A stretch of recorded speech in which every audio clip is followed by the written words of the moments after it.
Perkenalkan, nama saya Muhammad Rizal Setiawan, biasa dipanggil Rizal, dengan NIM 24615170.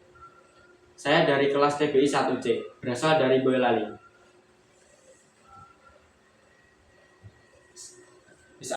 Oke teman-teman, kita kali ini akan membahas tentang sintaksis. Apa sih itu sintaksis? Nah, sebenarnya morfologi dan sintaksis adalah bidang tataran linguistik yang secara tradisional disebut tata bahasa atau gramatika. Nah, secara umum sintaksis memiliki struktur yang terdiri dari susunan subjek, predikat, objek, dan keterangan. Menurut Verhaars 1978, fungsi-fungsi sintaksis itu terdiri dari unsur-unsur SPO dan K. Itu merupakan kotak-kotak kosong atau tempat-tempat kosong yang tidak mempunyai arti apa-apa karena kekosongannya. Contohnya, nenek melirik kakek tadi pagi. Selanjutnya kita akan membahas tentang kata sebagai satuan sintaksis. Dalam tataran morfologi, kata merupakan satuan terbesar. Satuan terkecilnya adalah morfem. Tetapi dalam tataran sintaksis, kata merupakan satuan terkecil yang secara hierarkial itu menjadi komponen membentuk satuan sintaksis yang lebih besar, yaitu frase.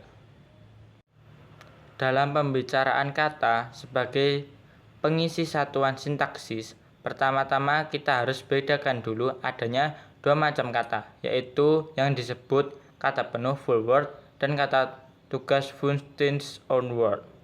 Kata penuh adalah kata yang secara leksikal memiliki makna, mempunyai kemampuan untuk mengalami proses morfologi, merupakan kelas terbuka dan dapat berdiri sebagai sebuah satuan tuturan. Sedangkan yang disebut kata tugas adalah kata yang secara leksikal tidak mempunyai makna, tidak mengalami proses morfologi, merupakan kelas tertutup, dan di dalam peruntutan dia tidak dapat tersendiri. Yang merupakan kata penuh adalah yang termasuk di dalam kategori nomina, verba, adjektiva, adverbia, dan numeralia. Sedangkan yang termasuk kata tugas adalah kata-kata yang terkategorikan preposisi dan konjungsi.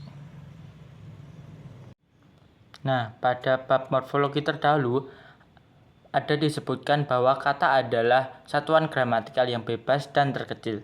Dengan terkecil maksudnya merupakan tidak dapat disegmentasikan lagi menjadi yang lebih kecil tanpa merusak makna dan dengan bebas seperti satuan yang disebut kata. Itu adalah dapat bersendiri-sendiri di dalam kalimat atau petuturannya. Selanjutnya kita akan membahas tentang frase. Dalam sejarah linguistik, istilah frase banyak digunakan dengan pengertian yang berbeda-beda. Di sini istilah frase tersebut digunakan sebagai satuan sintaksis yang satu tingkat berada di bawah satuan klausa atau satu tingkat berada di atas satuan kata. Jadi di tengah-tengah guys. Frase lazim didefinisikan sebagai satuan gramatikal yang berupa gabungan kata yang bersifat non-predikatif atau lazim juga disebut gabungan kata yang mengisi salah satu fungsi sintaksis di dalam kalimat, baik dari definisi yang pertama maupun yang kedua. Kita lihat bahwa yang namanya frase itu pasti terdiri lebih dari sebuah kata. Lalu kalau yang dimaksud dengan kata seperti yang dibicarakan di atas adalah satuan gramatikal bebas terkecil. Frase adalah konsekuensi pengisi dari fungsi-fungsi sintaksis. Oleh karena itu kita dapat dikatakan kelompok-kelompok kata yang berbeda dalam kotak-kotak fungsi di bagian di atas ini. Yaitu nenek saya sedang membaca buku humor dan di kamar tidur adalah frase. Sedangkan kata nenek membaca komik dan kemarin yang terdapat dalam bagian itu juga bukanlah frase, melainkan kata. Nah, sekarang kita akan masuk ke dalam jenis-jenis dari frase. Yang pertama, frase eksosentrik. Frase eksosentrik adalah frase yang berkomponen-komponennya tidak mempunyai perilaku sintaksis yang sama dengan keseluruhannya. Misalnya, frase di pasar yang terdiri dari komponen di dan komponen pasar. Secara keseluruhan atau secara utuh, frase ini dapat mengisi fungsi keterangan, misalnya dalam kalimat ini, dia berdagang di pasar. Namun baik komponen di maupun komponen pasar tidak dapat menduduki fungsi keterangan dalam kalimat tersebut, sebab konstruksi di atas tidak dapat diterima. Nah, apa sih yang dimaksud tidak diterima itu? Nah, misalnya itu diganti dengan dia berdagang di, kan tidak ada keterangannya, tidak jelas itu. Terus tidak boleh itu juga dia berdagang pasar. Masa iya pasarnya semua dijual? Nah, seperti itu ya teman-teman. Nah, jenis selanjutnya dari jenis-jenis frase yang kedua ini adalah jenis frase endosentrik. Frase endosentrik adalah frase yang salah satu unsurnya atau komponennya memiliki perilaku sintaksias yang sama dengan keseluruhannya. Artinya, salah satu komponen itu dapat menggantikan kedudukan keseluruhannya. Misalnya, sedang baca dalam kalimat. Di sini kita akan melihat dulu ya kalimatnya. Sini nenek sedang baca komik di kamar. Ini adalah contohnya dari kalimat tersebut. Komponen keduanya yaitu membaca dapat menggantikan kedudukan frase tersebut sehingga menjadi kalimat yang ini. Ini teman-teman kalimatnya. Nenek membaca komik di kamar.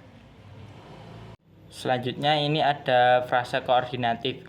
Frase koordinatif adalah frase yang komponen pembentukannya terdiri dari dua komponen atau lebih yang sama dan sederajat, dan secara potensial dapat dihubungkan oleh konjungsi koordinatif, baik yang tunggal seperti dan atau tetapi maupun konjungsi terbagi seperti baik, baik, makin, makin, dan baik maupun frase koordinatif ini mempunyai kategori sesuai dengan kategori komponen pembentukannya. Contoh, sehat dan kuat, buruh atau majikan, makin terang, makin baik, dan dari, oleh, dan untuk rakyat. Frase koordinatif yang tidak menggunakan konjungsi secara eksplisit biasanya disebut frase parataksis. Contoh, hilir mudik, tua muda, pulang pergi, sawah ladang, dan 2-3 hari. Selanjutnya ini ada klausa. Nah, klausa merupakan tataran di dalam sintaksis yang berada di atas tataran frase dan di bawah tataran kalimat. Dalam pembagian karya linguistik, mungkin ada perbedaan konsep karena penggunaan teori analisis yang berbeda. Di dalam buku ini hanya diikuti konsep seperti dalam pembagian nanti di atas. Untuk next selanjutnya maksudnya.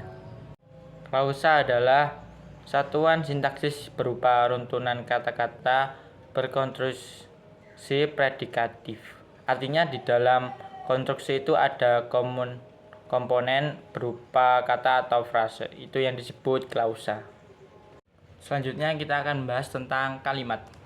Karena kalimat itu merupakan satuan yang langsung digunakan dalam berbahasa, maka para tata bangsawan tradisional biasanya menggunakan definisi kalimat dengan mengkaitkan peranan kalimat itu sebagai alat interaksi dan kelengkapan pesan atau isi yang akan disampaikan. Wacana. Pada kali ini kita akan bahas tentang wacana.